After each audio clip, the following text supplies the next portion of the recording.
Okay, good morning. The June 19th, 2025 meeting of the Charter Authorization Panel is called to order. I'd like to welcome everyone to the Arkansas Department of Education auditorium and ask that you please silence all of your electronic devices. The goal is to facilitate a fair and responsible hearing, so I ask that each person speaking please state your name and title each time you speak into the microphone for the record. I ask that you continue to speak clearly in the microphone throughout your presentation for the benefit of the panel, this audience, and the viewing audience. This meeting is being live streamed and recorded, and a transcript of the meeting will be posted on the DESE website. So again, good morning to everyone. Good morning to the panel.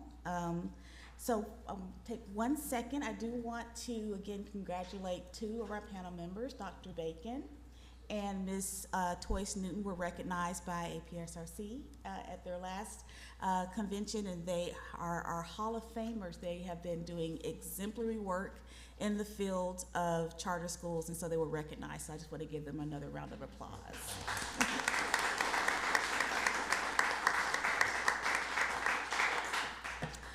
So we have Mr. Baldwin also joining us online, and we have several charter members that are present with us here today. So if there's nothing else, I do want to get started on our consent agenda. It looks like that Dr. Smith is going to come up and give us a little bit more information on an item that may need to be added for discussion. Yes, ma'am. Daryl Smith, Office of School Choice. Thank you all panel members, Madam Chairperson, for the opportunity, and let me again also express congratulations to Dr. Bacon and Ms. Newton for their well-deserved award and achievements for all that they've done for the state of Arkansas education and the charter sector. So we thank you, first of all, for that, and also for being on our panel. So we certainly appreciate that. What I would like to do at this time, before we kind of get into the actual consent agenda, is request that we add one more item to the consent agenda. Late last night, or late afternoon, we were informed by our office of the AppScan office that what we needed to do. Rivercrest High School is a conversion school district. The academy is at Rivercrest as a junior high and a high school. They want to consolidate their grade levels, and so they just want to put, instead of having a 7-8 LEA and a 9-12 LEA, they just want to make a 7-12 LEA. So all they're doing is just consolidating their grade levels under one building now. So basically it's a record keeping issue. Instead of keeping two sets of books, they'd like to keep one set of book. You have the actual amendment request in a paper copy that was presented before you. You'll notice again that it is simply a consolidation. There's not really a building change. I mean, technically I guess there is, because those students will be moving into that high school building. But again, it is an administrative change. The reason for the late notice, certainly it's not something that we would like to continue doing, and something because we feel like it's not fair necessarily for you all to get stuff late in an evening before the meeting. But again, given the lateness of when we were notified, there is a rule that says that if you're going to do an LEA request after June 1st, if you're a charter school, that it must come through the charter authorizing panel. Otherwise, this would have been handled administratively by the AppScan office and not brought before this body. So I would like to request that this charter amendment request for the Rivercrest schools be added to the consent agenda.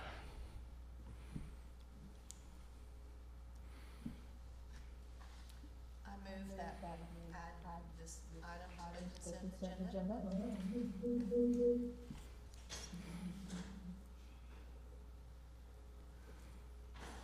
Okay.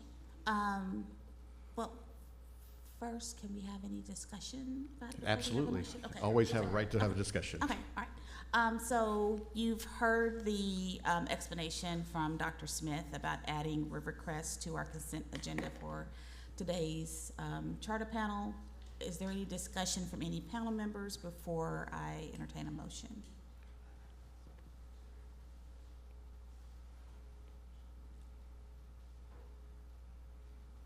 Okay, all right, seeing none. Okay, so I will now entertain a motion to add Rivercrest to our consent agenda. I move to add Rivercrest amendment request to our consent agenda. Okay. Second. Okay. So there's a motion by Dr. Moore, a second by Ms. Stewart. All those in favor say aye. Aye.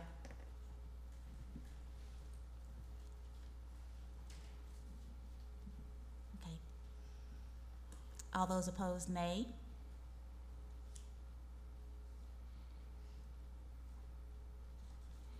I don't know. Okay, so I just got a message that I don't think anyone on Zoom can hear. What's up, sorry? I just got a message in the chat that I don't think anyone in the Zoom can hear. Oh, all righty. Well, that could be a potential problem. Okay.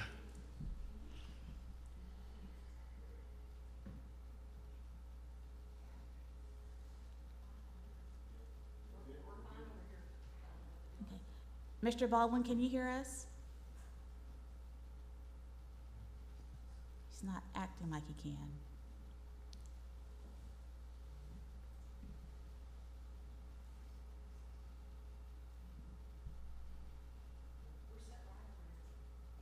Mr. Baldwin, can you hear us?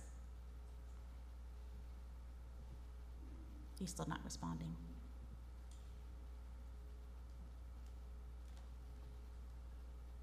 Mr. Baldwin, can you hear me? I heard his voice there, I think. Was that him? That was him, okay.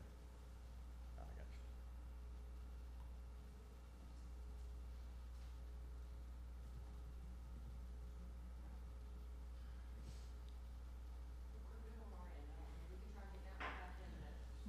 And I will say that it was a second there that I was kicked out of the meeting and I had to get back in. That's why I came back in with the feedback. Okay. So maybe that did something weird. I'm not sure. Okay, all right. So we will wait for our little technical difficulties to be resolved here. And any additional questions for the panel, I guess, while we're waiting for that to happen? Okay.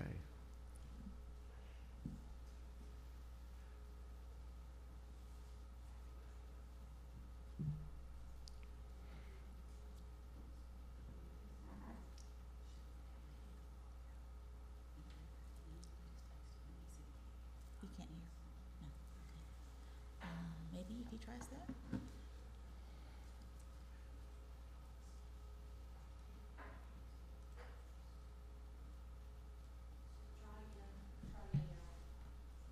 Okay. Mr. Baldwin, can you hear us now?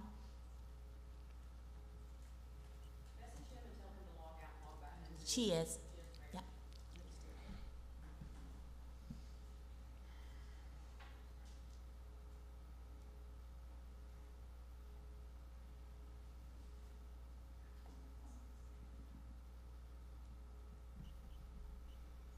It looks like we have a few other folks online. I don't know if they need to do the same so that we'll be able Maybe to so, hear. yeah.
Is it up? I mean, as far as we know.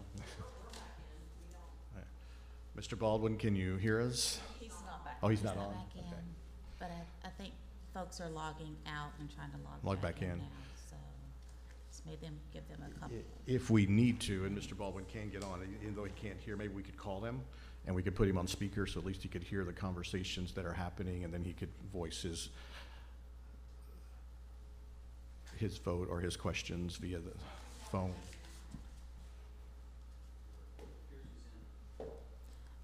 Mr. Baldwin, can you hear us now? Doesn't seem like it. Are you texting me again?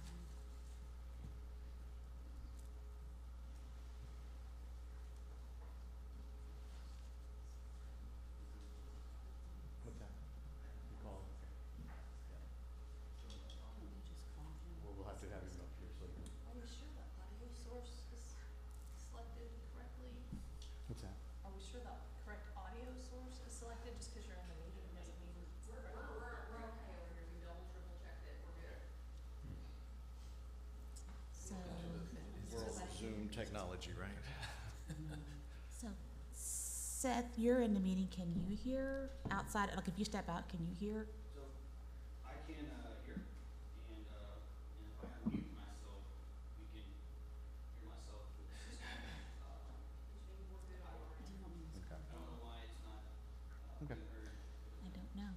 Well, certainly, you know, Well, let's his- not. His box is lit up. Okay. We're gonna call Mr. Baldwin, and then we'll put the phone right here so he can hear, and I'll put it up against the microphone so that if there is any comment, we can make sure that it's heard publicly. Hey, Freddie. I'm good. Hey, Freddie. Oh, there he is. Can you hear me? Yes. We can. Can you hear us? Yes, I can. Hey, look at there. Okay.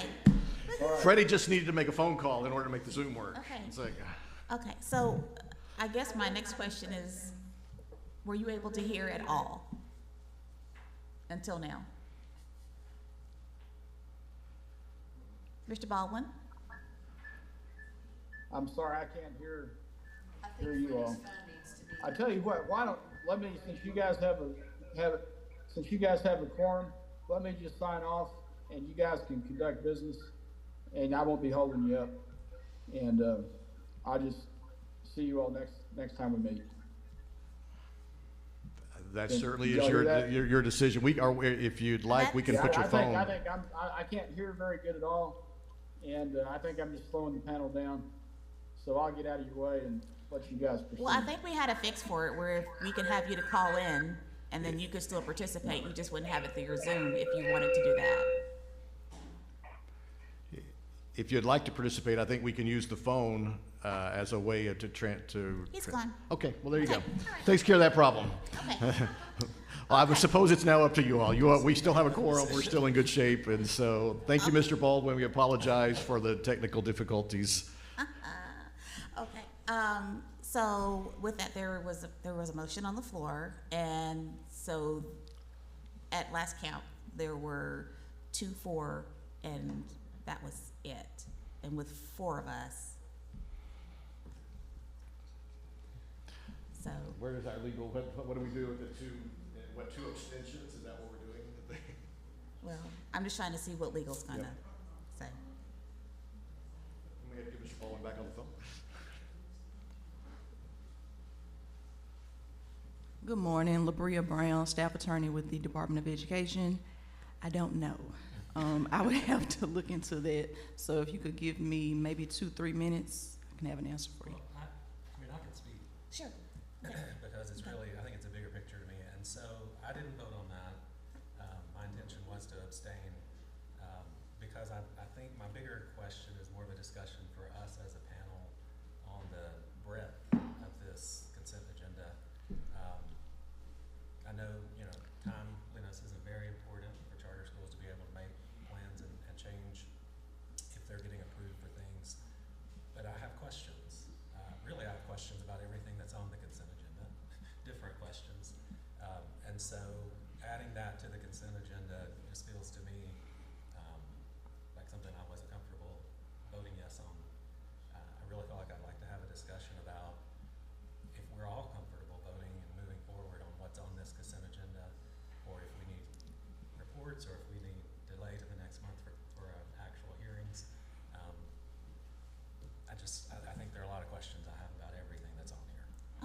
So what I'll do is I'll back up really quick and say that the motion that was put on the floor has failed. Correct. And so we'll go back to the discussion piece of that, of what needs to take place.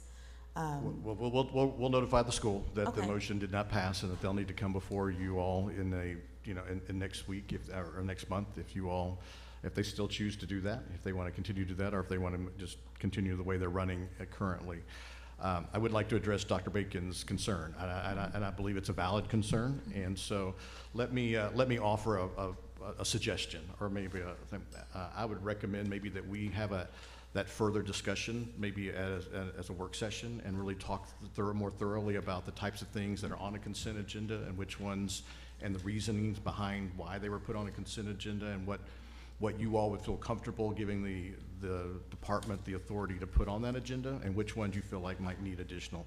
Typically, the way it's been decided, at least at this point, is that if there's not any material changes to a contract, or if it's just simply an administrative change, we would particularly put it on the consent agenda. If it was anything that would affect any form of the contract from a financial, operational, or academics, then that automatically comes to you all. And so that's kind of been the way that we've kind of balanced that as well. But we can certainly, I think, feel, it seems like it would be an appropriate conversation to have, maybe so that everybody has a better understanding of what gets on the consent agenda, how it gets on the consent agenda, and moving forward with that. So with your permission, I'd like to maybe request to have a work session regarding that and some other issues as well, maybe next month, prior to next month's meeting.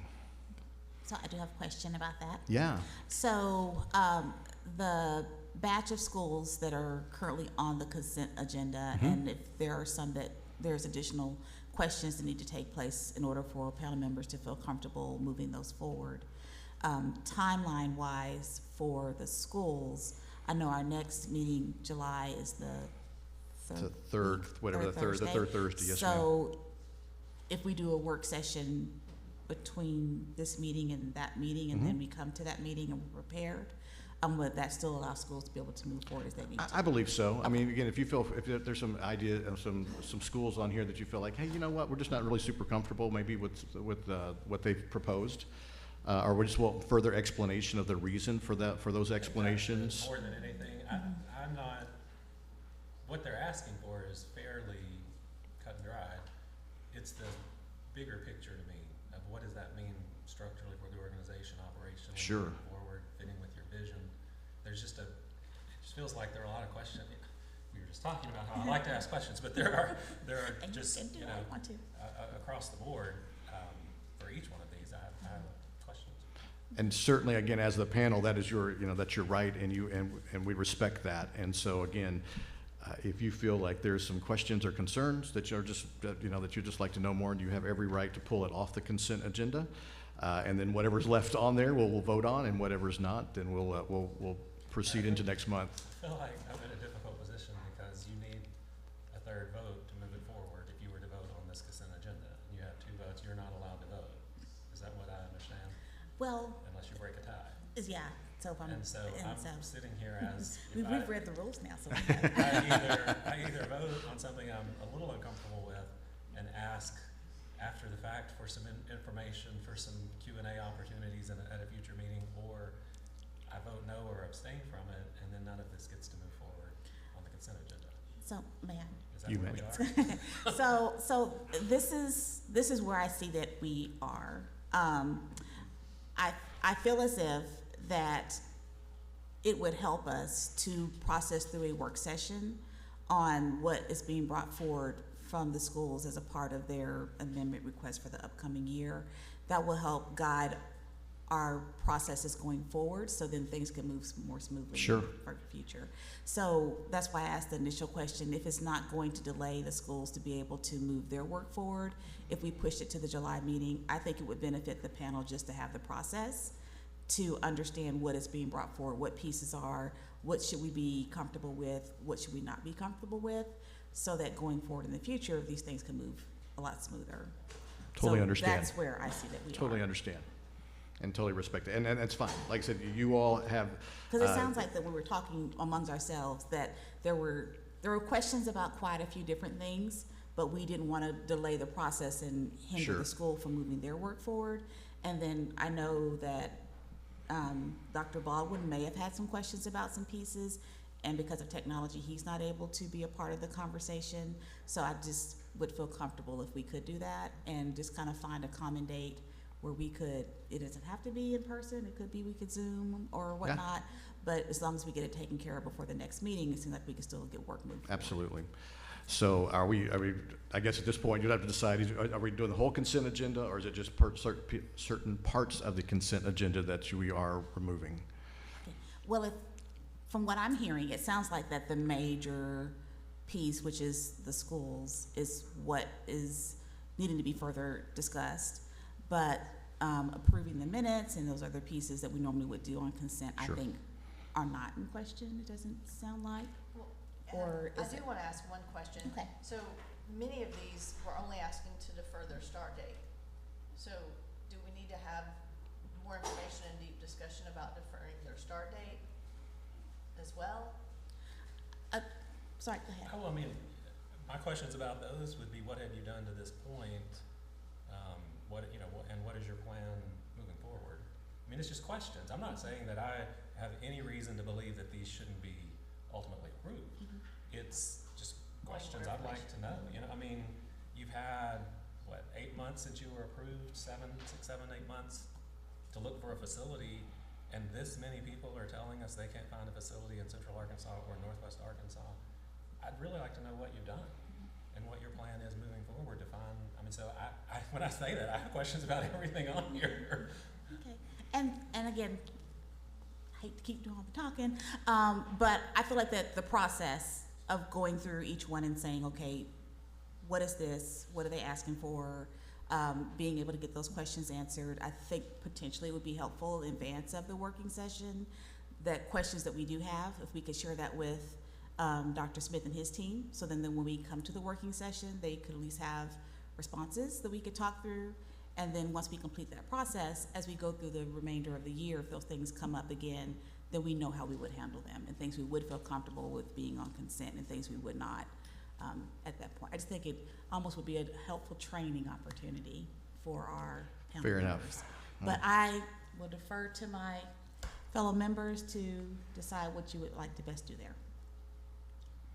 I think that it needs to be, the work session piece of it. I think if there is even one person that's uncomfortable, we need to have those discussions and have that information at hand. You know, because it may be, I have questions about a few of these. Sure. Others may have questions about all of them. And I feel like that probably is the best course of action, just in my opinion.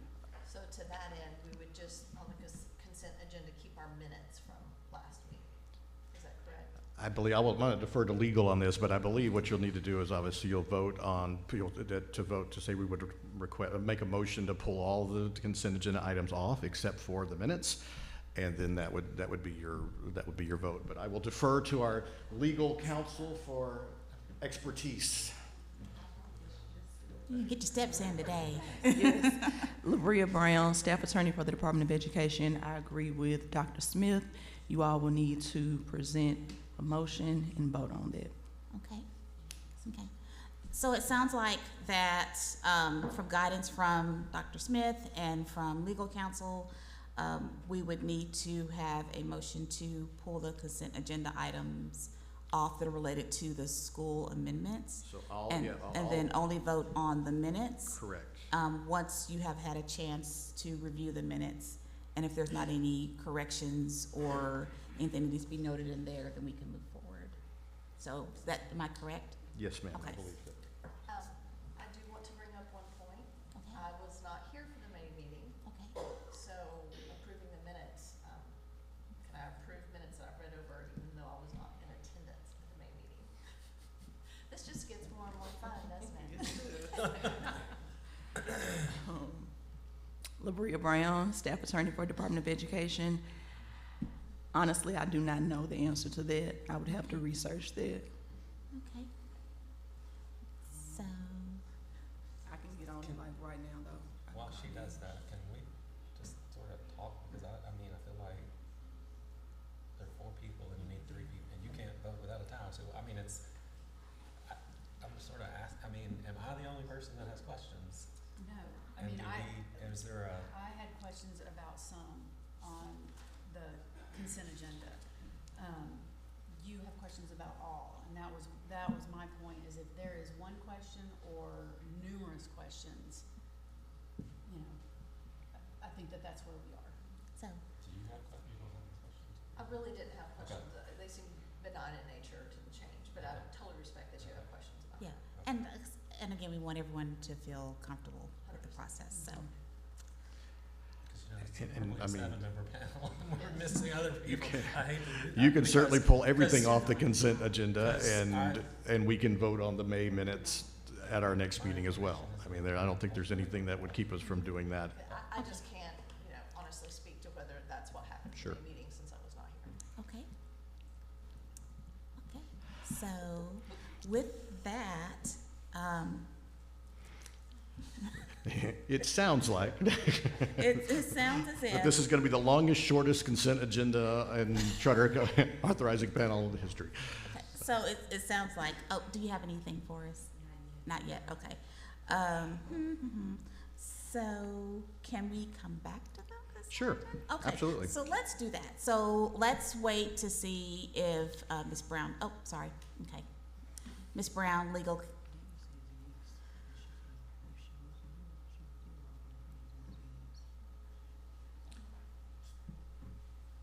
LaBria Brown, staff attorney for Department of Education. I've spoken or I've texted with Daniel Schultz, he's chief legal counsel here, and I presented the question to him: if a CAP member was not present at the previous meeting, can they vote on the previous month's minutes? And he said the minutes, yes, you could. Okay, Thank you. all right. So it sounds like that the minutes can stay on the consent agenda. We do have enough panel members to be able to vote on the minutes. And so we've had a thorough explanation of where we are and what our plans and intent will be. So at this point, I will entertain a motion on the consent agenda.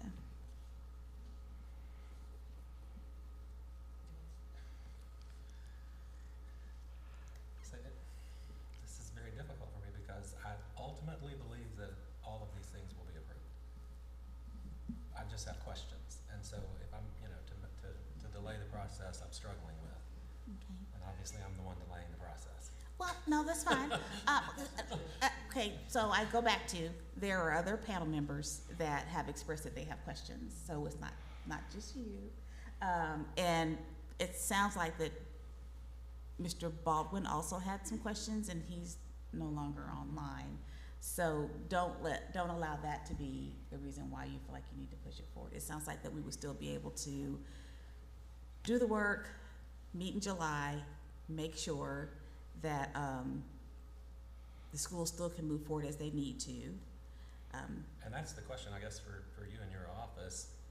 2, 3, 4, 5, and 6 can, if the decision is made at the July meeting, are they okay? I mean, I know a lot of work is already being done, obviously. Yeah, 4, 5, and 6 definitely. That's just an extension of contract, so that's not gonna, that certainly won't be any material issue there. Obviously, work's been, as far as 2 and, really the only one that's probably the most is 3, because they've already made some changes on that. But again, I don't think a vote in July is going to delay any of what they're already doing, so.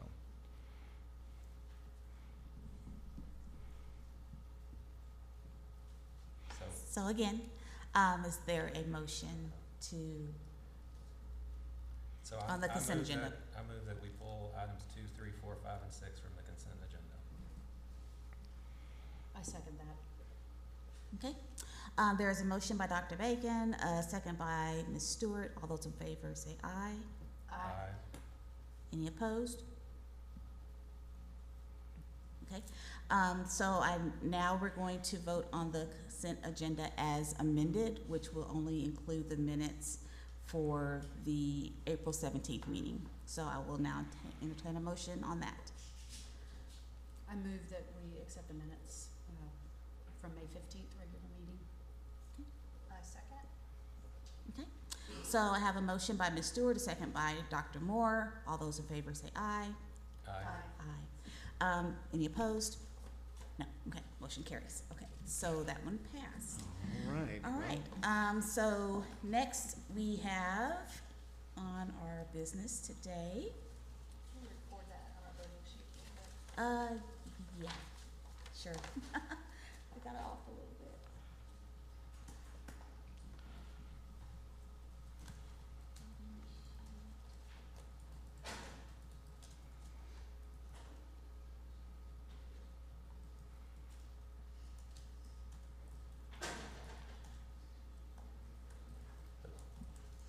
This motion is different, right?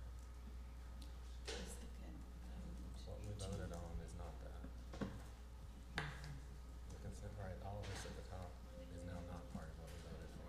Well, maybe in your response, then you'll put as amended. I did, I put include. as amended, removing items 2 through 6.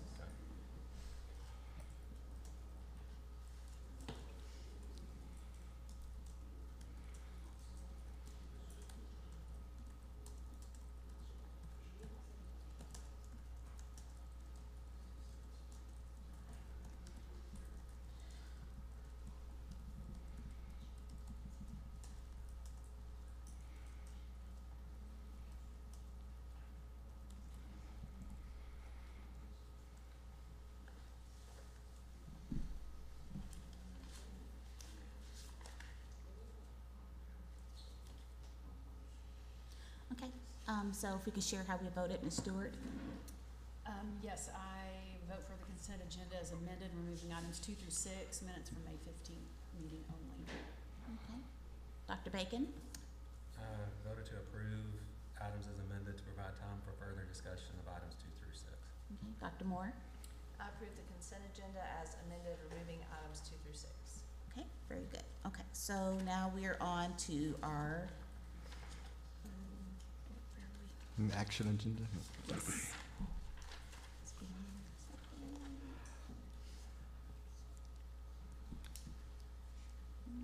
Okay. So, Ms. Brown, would you please come forward so you can provide an overview of the procedures for today's action agenda?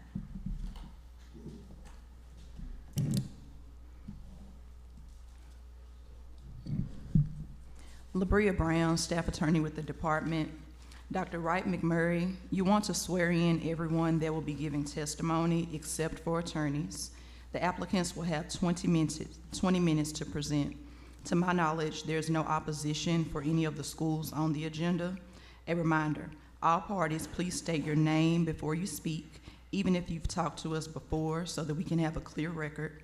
Any community members or community partners that are here to speak on behalf of the school will need to speak during the 20 minutes. Any elected officials that are here can speak before the hearing, during the 20 minutes, or at the conclusion of the testimony. That's up to the official and the school, how they want to move forward. Following the charter's presentations, I'll go through legal concerns and waivers, if any. Then the CAP members can address any remaining concerns outside of legal or ask any other questions.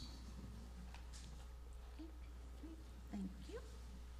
So panel, I would like to put into the record here that the Academies of Math and Science are requesting an enrollment cap increase.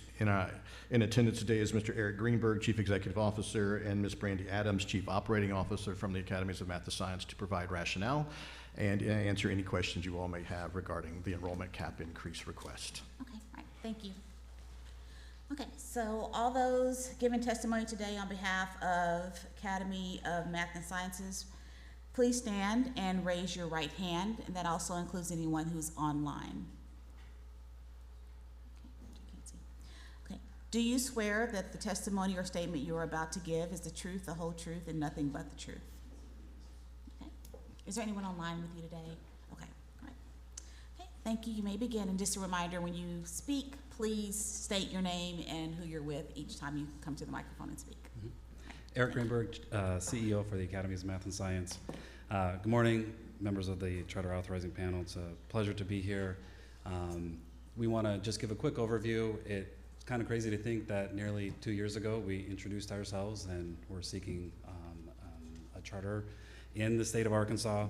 We do have a quick update to provide to you all based on our first year that just completed. Let me see if I can, there we go. When we first sought a charter in the state of Arkansas, our goal was to specifically serve the highest needs areas with very high economic challenges, academic challenges, et cetera. And we felt that in choosing this location, our number one goal was to create a community school. We feel like with coming from the state of Arizona and being a large school choice community, that the thought of a community school is kind of archaic. It's a thing of the past, and we wanted to bring that back, especially in the areas in which we are going. And so, real fast, I want to reintroduce you to the Academy of Math and Science. Our vision is to provide the best education and the best environment. And we chose that very simple vision because you can't necessarily quantify the best, and it's in our ethos that we just continue to improve all the time. We're driven by our values of do whatever it takes, act with honor, and be vulnerable, candid, and kind. Our objective is to offer an excellent education in those areas, in those communities that we spoke about. Our goals are to have an A-rated school, have fully staffed and fully enrolled schools, and continue to emphasize growth and development with our students. So in 2023, and looking for a location to bring our first AMS school to the state of Arkansas, we purchased the building, the David O'Dodd Elementary Building on Stagecoach. Built in the 50s. You can see from those few top pictures, it was in rough shape when we purchased it. And when we saw it for the first time, we absolutely fell in love with it. Our goal was to, as I mentioned, can we build a community school that really rallies the entire community, not just those who are going to attend the school, but really rally the entire community and create a school that could be kind of a gem for that location. So we completed our construction. You can see some of the pictures. We renovated the entire building. We added a gym with additional classrooms on the back. We put in fields, basketball courts on the other side of the building as well, and we opened our doors this last fall. We were very excited that when we did we had an open house event a week before school started. We had over 1,000 community members join, and I think the most humbling experience for us is many who joined were former students of that school, or their kids attended that school, and we were humbled to hear the appreciation for what we did to refresh and bring that school back to life, as it had been closed for a few years at that point. As I mentioned before, our goal was to really create a community school, and here, now, 600 some odd days after we first brought our program to your attention, we're really excited that after a first year, we feel like we accelerated in our ability to create a community school. We carried enrollment of around 500 for the entire year, all full K-8 students.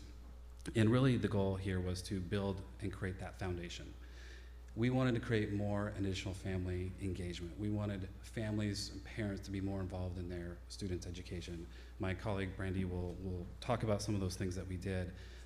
But we knew coming into this environment and really seeking out those students with the most needs, that if we can gather the entire community and really get parents engaged with their students, then we would have a shot at really providing those educational outcomes.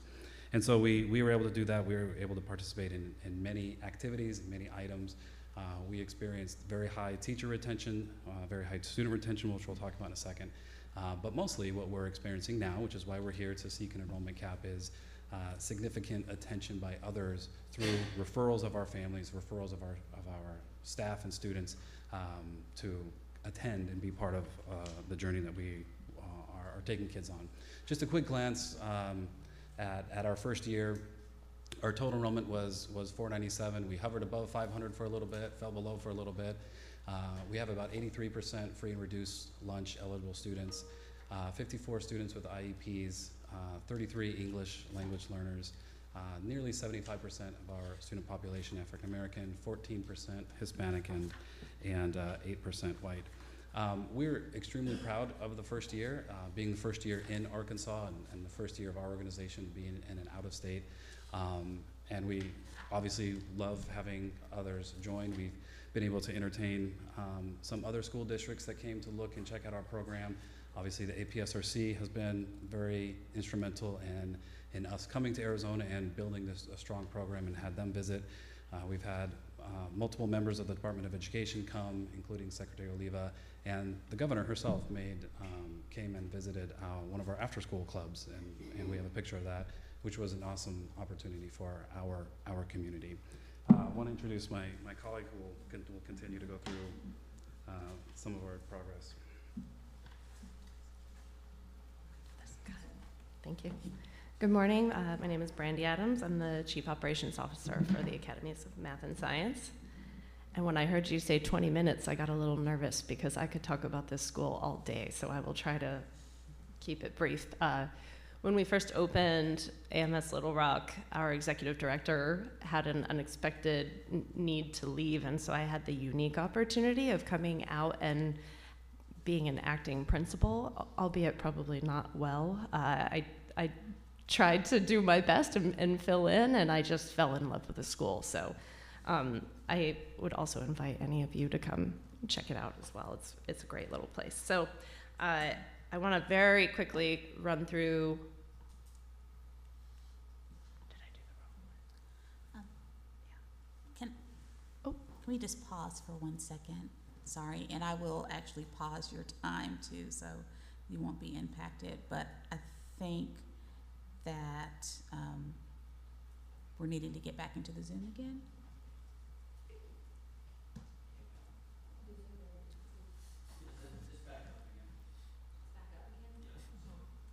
It's limited. It's a limited free account. We didn't set it up, so. Okay.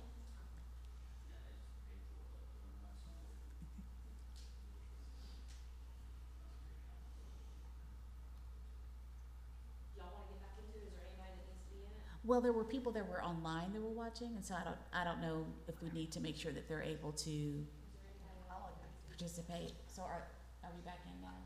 Yeah, just, if you log back in, they'll take you right back. It cuts off, yeah.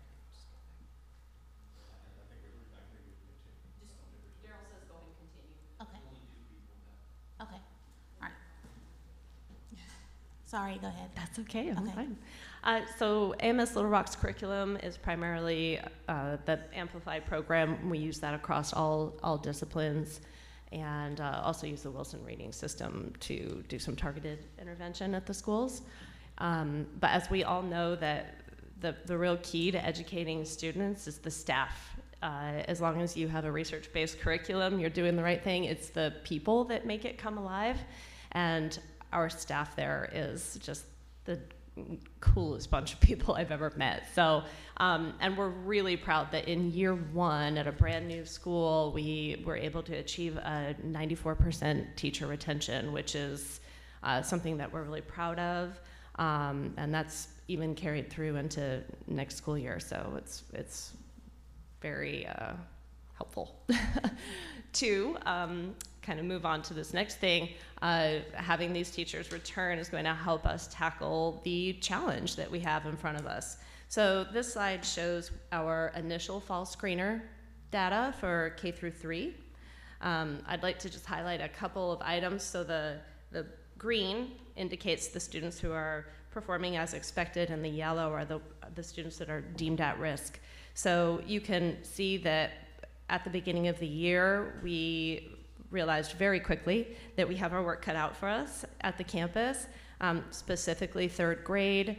Having only 4% of students performing as expected is something that we have been addressing all year and are going to continue to address.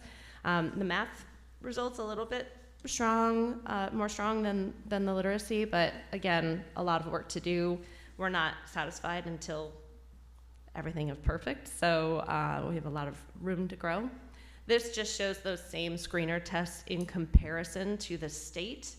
And again, I can just turn your eye, especially that third grade. We've really been targeting them with a lot of extra interventions, but they all started at 4% ready. This is, again, same data, but 3 through 8. I can draw your attention, again, that third grade needing a little extra assistance, and 7th grade came in particularly underperforming we learned quickly that we had a lot of 7th grade students reading at a 2nd grade reading level when they started. So a lot of interventions. That part is a little bit sad. I hate to be a downer like that, but this is a little bit of a positive. So these are our NWEA, which is our progress monitoring tool, results that show the growth that students have achieved throughout the first half of the year. So we're really excited, particularly that kindergarten group, right? These are our first little babies that are going to be with us through the whole thing, K through 8. And so to see that we had 40% of our kindergarten students achieving growth above the 80th percentile made us really excited. Also very proud of the work that we did with the 8th grade and 7th grade in math. Science, kind of a little more standard achievement there, but in reading, again, our 1st grade had some pretty impressive growth as well. So this just shows that we're making progress with the students that we had, but still a lot of work to go. Education, obviously, we're all here to educate kids. It's what we're doing. It's our purpose for being here, but as Eric mentioned, our real goal was to make sure that the students that attended AMS really felt at home there, safe, accepted, part of a bigger community and sort of part of something bigger. And so while academics is key, we really wanted to, again, create that community environment for students. So we went all out with the clubs. So first year, clubs and sports. We offered a wide variety of opportunities. These were primarily teacher-led clubs and sports. So this is not only an opportunity for students to engage, but also teachers as well with their students. I personally got to reap the benefits of the cooking club on more than one occasion, and that was pretty good stuff in there. We've got a beautiful new gym, so our basketball team has been able to enjoy that, and really impressive, particularly the Parliament, the Student Council. They are very involved in the school, do a lot of things. They were the ones that did the ribbon cutting for us when we opened the new building. They were a cool bunch. Again, family engagement, super strong. I think one of the clubs that we're most excited about is what we call a Dads on Duty club, where we have dads of students that come in. They do all kinds of things with the kids. There's a picture of here them, with a basketball game, but I've seen them come in and have paper wad snowball fights with kids during recess, and just show a presence on campus. They're present at Driveline. They're just there to show that they're there to support their kids and care about the school. And again, some more community involvement. We've been in parades. We've had huge Christmas celebrations at the campus where community members came in and sold their wares, a little marketplace, if you will. The kids have donated things to hospitals, just a lot of fun at the school, and you just feel it when you walk in that it's a little community already after just a year, which is a really positive thing. So that said, looking forward, you can imagine that we're excited about what we've done with our 500 students this year, but we're looking beyond this school year, and we're ready to serve more kids. So I want to just chat with you about our enrollment projections on this next slide. So the first thing I just want to highlight really quickly is we did move to Enroll Arkansas for an enrollment system for this school year. So that's a phenomenal program, and it's actually already helped us improve our tracking of enrollment. And so with that, we can share that as of the time these slides were submitted, we had 418 students of the 471 eligible to return. Obviously, we expect our 8th graders to move on. So that is an 89% re-enrollment rate. And so that is filling up a lot of the spots that we have available and not leaving a lot of room for those that we have interested. So that's why we're here seeking approval for the enrollment cap increase to 750. Our trends are sort of outlined in the chart below. So again, when we submitted this, we had 418 re-enrolled. We had 322 new student applications. We tend to convert at about a 50% rate, and so with that projected out, with new applications continuing to come in month over month, we had projected that as of June, we would still have those 418 re-enrolled and would probably have an additional 200 new students for a total enrollment of 618. I checked it this morning. We were pretty close. We have 615 enrolled as of today. So, and with that trend continuing, we do expect that at the end of July, we'll be closer to 668. The building max capacity, if you will, is 750. That's why we're just asking to increase to that. We aren't expecting to get much higher for this year than 668, but we believe the interest will continue to occur. So I'm gonna pass it back off to Eric to talk about budget.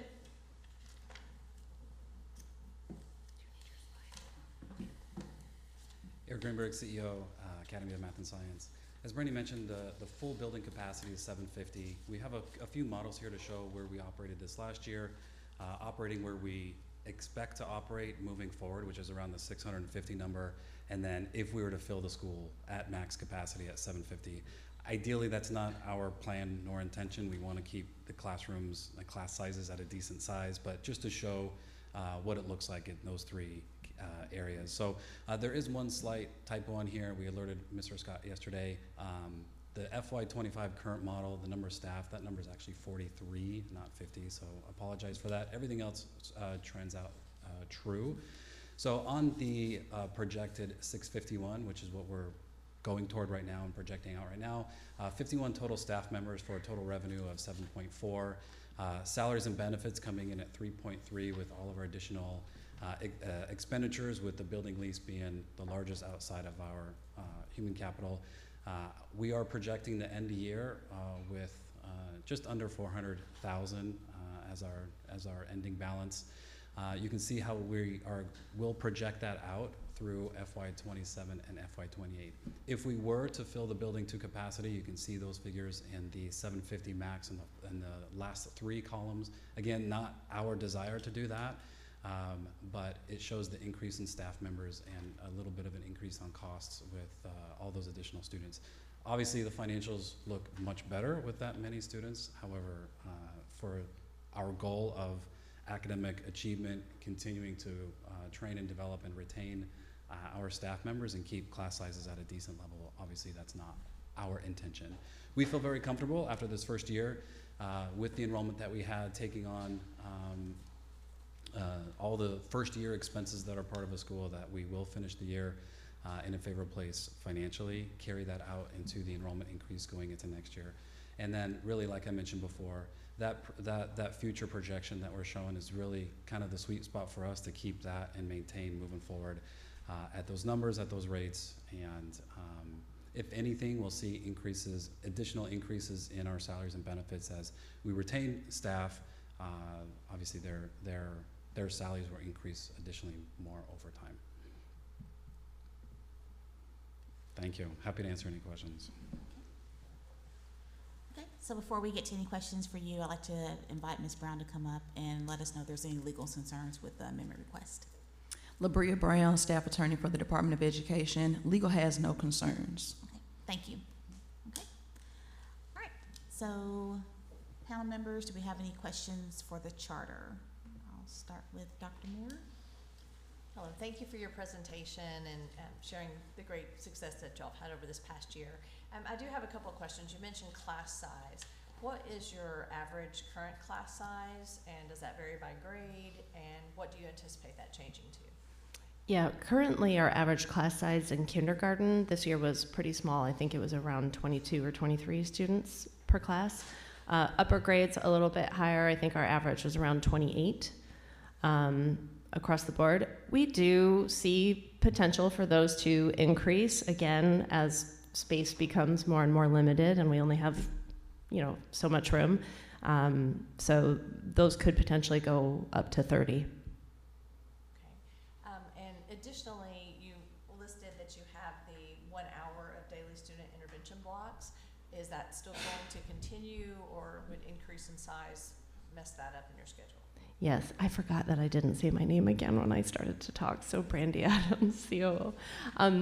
Yes, that is a core piece of our scheduling process. That intervention block is built in as a piece of the schedule, and it's during their school day. So that will continue to be in place.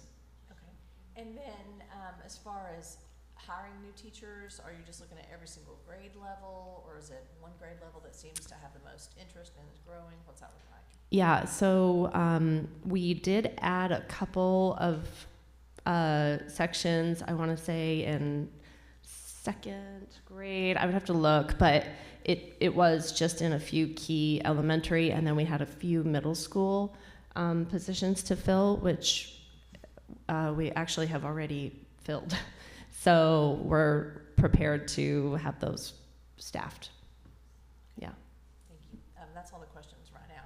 I may have a few more after others are done. Okay, Dr. Bacon? Well, just sort of to follow up on that last question. So looking at this budget with 476 students currently, it says you have 50 staff. With the projected 651, so another 180, 175, it says 51 staff. Yeah, that was Pulling that off. I know, it was a typo, what Okay. we realized after the fact. So the correct number is 43 staff. Present. Current year, yeah, in fiscal year 25. So that, good eye, that is absolutely not correct. So 51 would be the accurate projection for this coming year, based on the students that you're Yes, correct. projected to serve.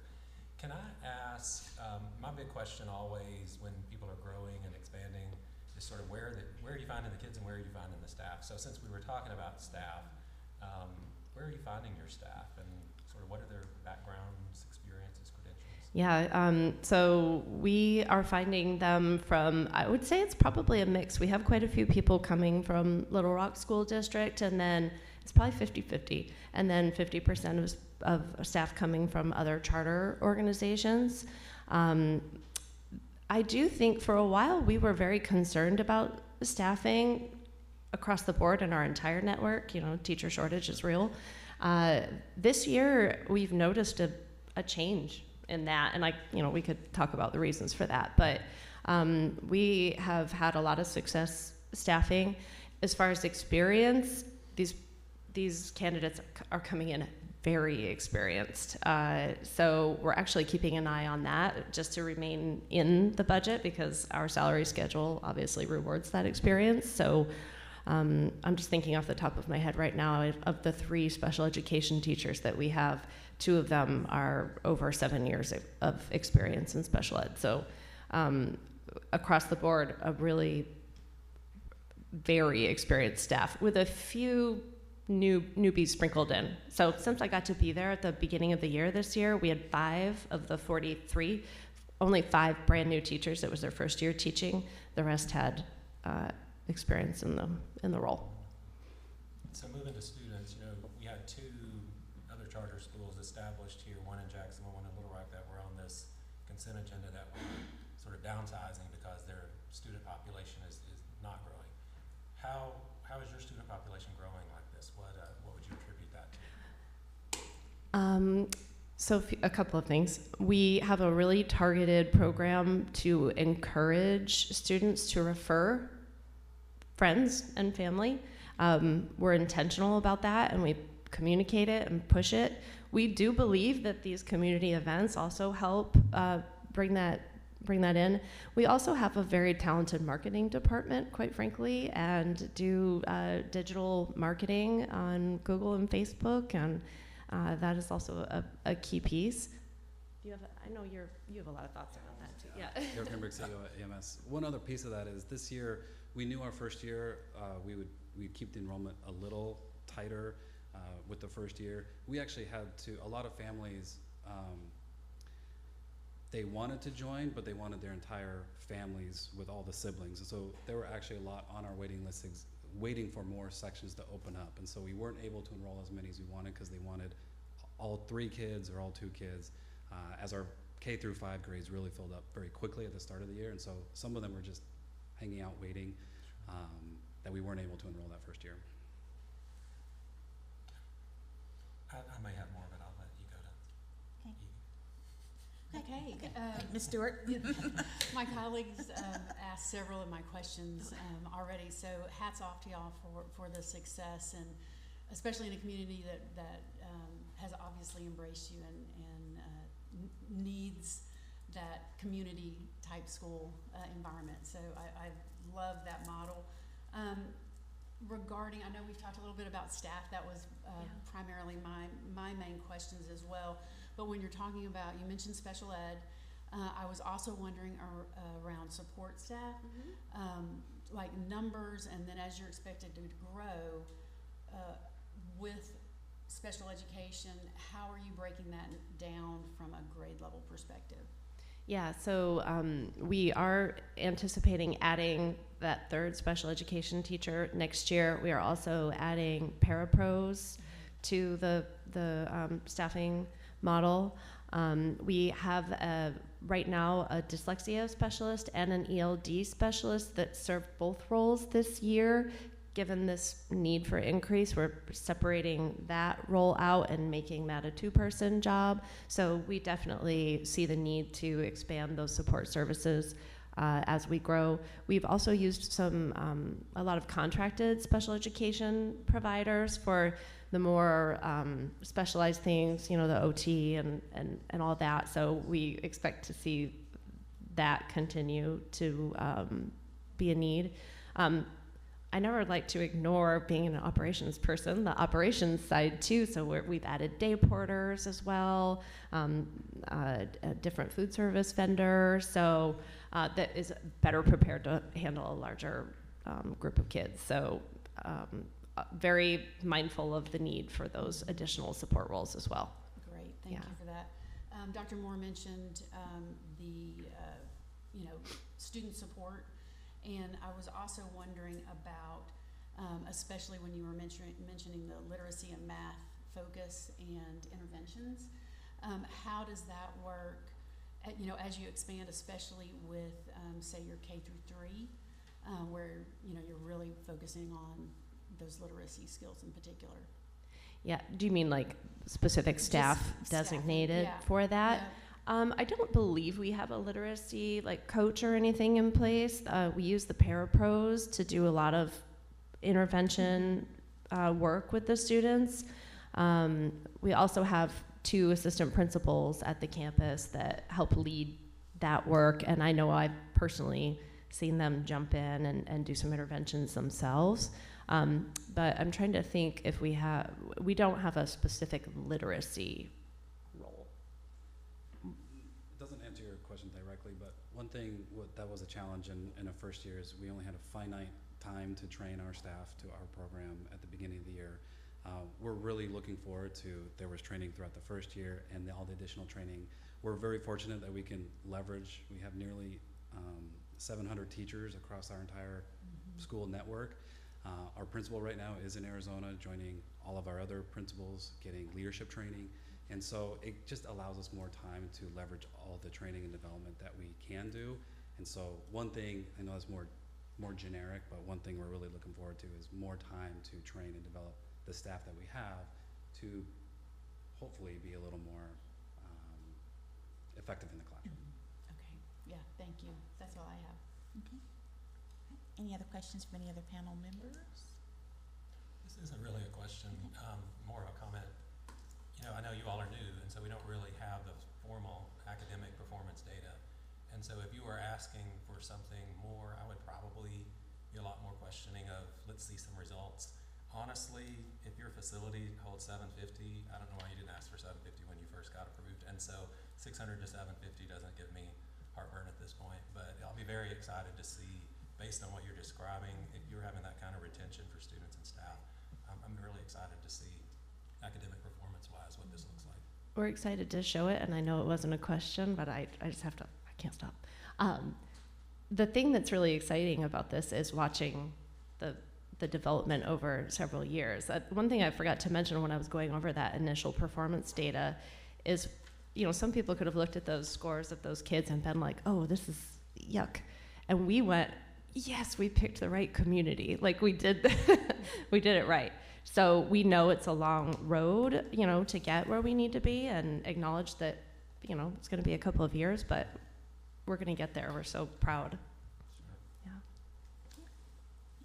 I have one more thing, and I don't know, it's also sort of a comment, not necessarily a question, but you mentioned professional development for faculty and staff, and you also have that you use high-quality instructional materials. So just stressing that the AIMS initiative with DESE is very much not just the curriculum, but training the teachers to use that curriculum. So just highly encourage that existing teachers and new teachers have training on the curriculum and the instructional practices aligned to that curriculum, if that's not already being done, but you mentioned professional development, so I hope that's part of it. Yeah, for sure. Okay. So before I intend a motion, just a bit of cleanup. If you could restate your names and your positions with AMS, just for the record, because we had quite a bit of conversation and we missed that. So. Sorry. Again, I'm Brandy Adams. I'm the Chief Operations Officer for AMS. Okay. Eric Greenberg, CEO, Academies of Math and Science. Okay. All right. Thank you. Okay. If there are no further questions, then I'll accept a motion on the amendment request of Academy of Math and Science. I move to accept the request to increase their cap from 600 to 750 students. Okay. Second. Okay. So there's a motion by Dr. Bacon, a second by Ms. Stewart to accept the amendment request. All those in favor indicate by saying aye. Aye. Any opposed? Okay. Motion passes. Please go to your voting sheets.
Okay. Dr. Moore? I approve the AMS amendment request to increase the enrollment cap from 600 to 750 students based on their leading indicators of student success. I look forward to seeing additional evidence of student achievement in the future. Okay. Dr. Bacon? I voted to approve the amendment request due to community support and interest in the school, and look forward to seeing academic results in the coming years. Okay. Ms. Stewart? I vote for increasing the enrollment cap for AMS from 600 to 750 to allow for additional growth and impact of AMS educational offerings in the community. Okay, and I support the amendment, or voted for, support AMS's amendment request to increase their enrollment from 600 to 750 for support of increased interest and ability to serve more students. Okay, thank you.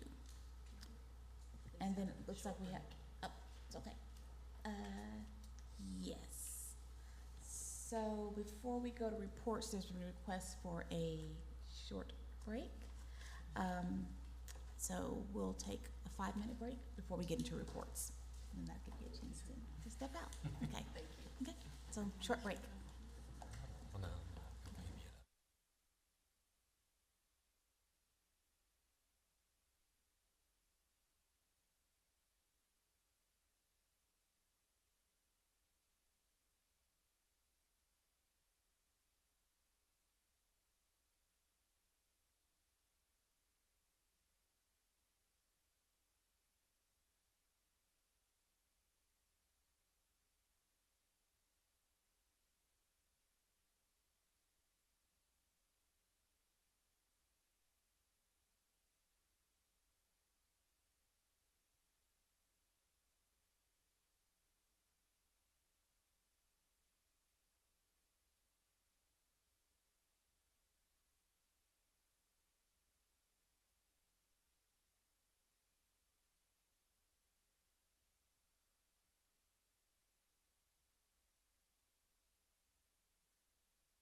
Manager for the Office of School Choice and Parental Empowerment, is going to come forward and give us some details. Thank you, Madam Chair. Freddie Scott, Office of School Choice and Parent Empowerment. From time to time, we'd like to have and strive towards continuous improvement and bring value add to you. So we see that today in the form of reports. The first report is one that actually was generated because of the request of Dr. Bacon, an April 14th meeting where a decision was made to transfer the contract of Arkansas Military First Responders Academy to Exalt Academy at Southwest Little Rock. He requested that they come back and share a report about their transition. So here today is Superintendent Tina Long and her team to bring that report to you.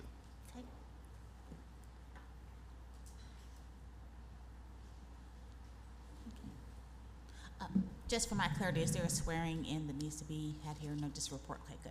You're good to go. Thank you, Ms. Long. You're recognized. Good morning, Tina Long from Exalt Academy. Thank you, Madam Chair and Charter Authorizing Panel. Just as Mr. Scott said, just coming with an update per your request. So since the transition, we've just hit the ground running on solidifying the high school model. So what we've done is take input from the community. The community includes people in Southwest Little Rock, people who attended AMFRA, and people who are currently attending Exalt Academy looking for a high school, and came up with our pathways. Since our pathways have been solidified, we've worked on partnerships. So we do have a formal MOA with the Marine Corps JROTC, so we have an official Marine Corps program. We have also recently retained a senior Marine Corps instructor, and so we're very excited about that. There's only one. We are one of 3 Marine Corps JROTC in the state of Arkansas, and we're thrilled about that for our students, so that's going to be really great.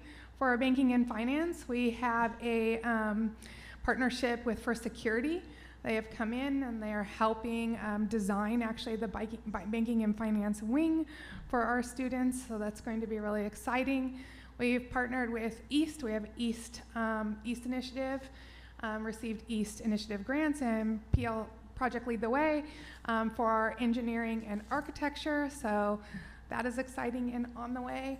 And for nursing, we have started a partnership with Baptist Health. So that's really great. And actually the person who is leading that partnership's daughter, it's a nurse at that program, is actually enrolled her student at our school. So we're excited about that as well.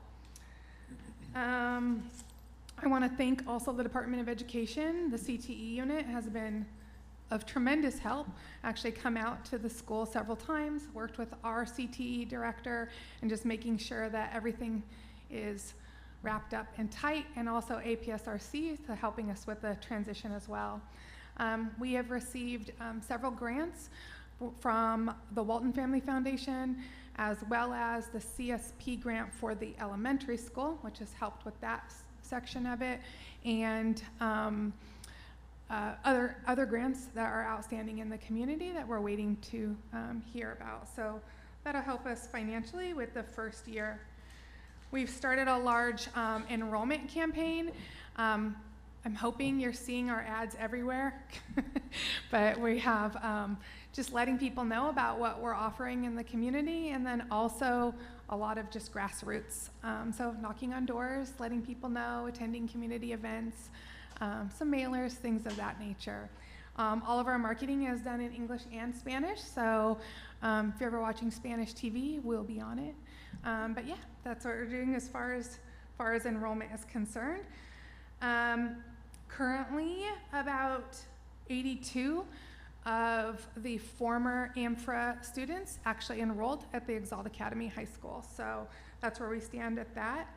We did also gain approval for AAA, so we will be able to offer sports at the high school for the first time, so we're excited about that happening. Let's see, I'm gonna make sure I hit all of the notes. So yeah, that's staffing, that was the other thing. So we've done a significant amount of staffing. Some of the former Amphora teachers did stay, some did not. And so we've done a hiring campaign. It's going really well. I think we still have 3 spots open. Us and every other high school has a math position open. So if you know any great math teachers, send them our way. Everything else is looking pretty solid and ready to go. So I brought my team with me in case you had any questions. So this is the high school team, and we're here to serve. Very good. Thanks. Thank you for that report. Panel members, are there any questions for Exalt Charter?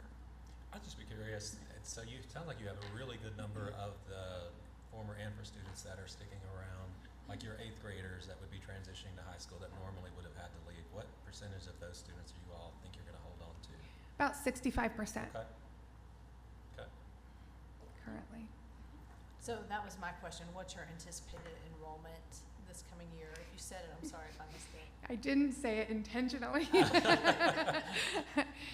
I know we'll have 200. Our goal is 300. Any questions or comments? Well, I would just say, just as a comment, we do greatly appreciate the partnership that you have developed, not with, at least with our office, through Career Technical Education. I know we've had team members that have gone out and they're working very closely with you, so I'm confident that support is there, and I look forward to seeing how your pathways are kind of fleshed out as we move forward. So Thank you. We appreciate the support. It's been very valuable. good. And congratulations on everything working as well as it is, and especially on your Marine Junior ROTC. That's huge. It was huge. Having that person too to support that program is awesome. So We're congrats. excited about it. Thank you. Yeah, thank you. Well, thank you. Thank you. Yeah. Okay. So Mr. Scott's going to come back and talk to us a bit about closures and non-renewals, also under the report section.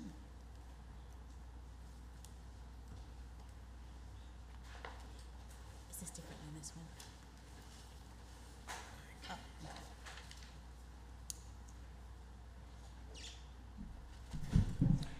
Freddie Scott, Office of School Choice and Parent Empowerment.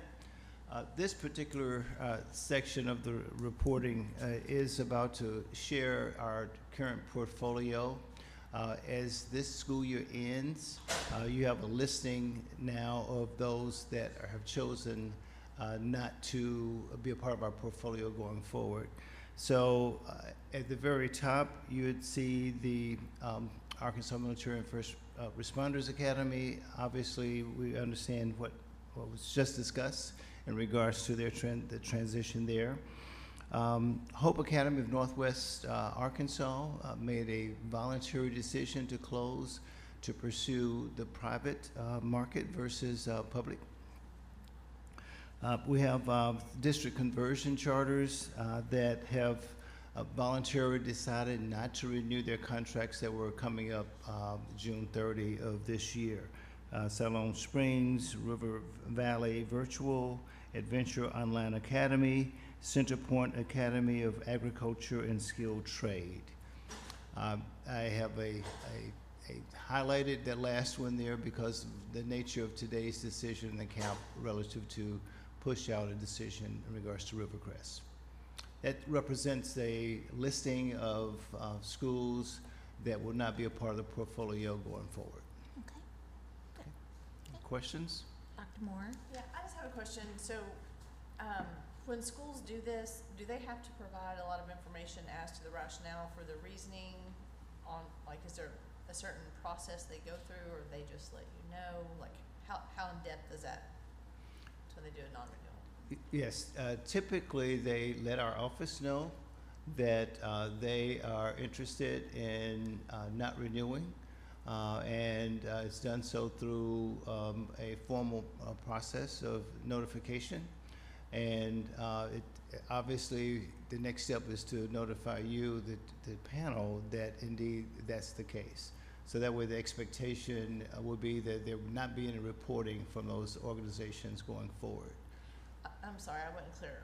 Like, do they have to provide rationale and justification or explanation as to why? Because I'm just Yeah. curious, like, we can easily say, okay, they're not gonna renew, we're not holding them accountable, whatever. But I'm just wondering, like, if their vision and plans failed, like, why they failed to help us better serve people in the future. So that's what I was wondering. I think that's a very good question, and typically they're not giving a rationale per se.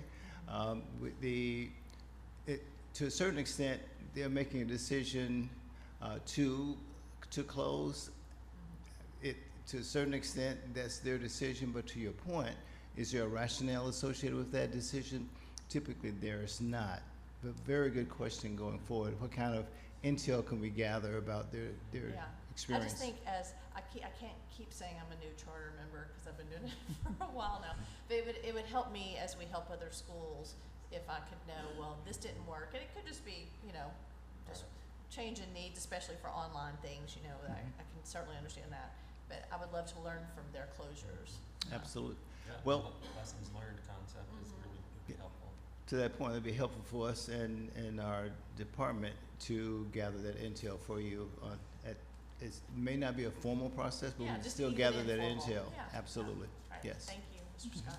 Okay. Dr. Bacon, do you have any questions? Okay. No? Okay. Thank you. Okay. All right. Okay. Is there any further business that requires our attention? I know at this point we would not be able to vote on any actions, but is there anything else that just needs to be brought to our attention? Okay. Seeing none, I will entertain a motion to adjourn this meeting. I make a motion that we adjourn this meeting. Second. Okay. There's a motion by Dr. Moore, second by Dr. Bacon. All those in favor say aye. Aye. Okay, aye. Okay. We are adjourned. Ayes have it.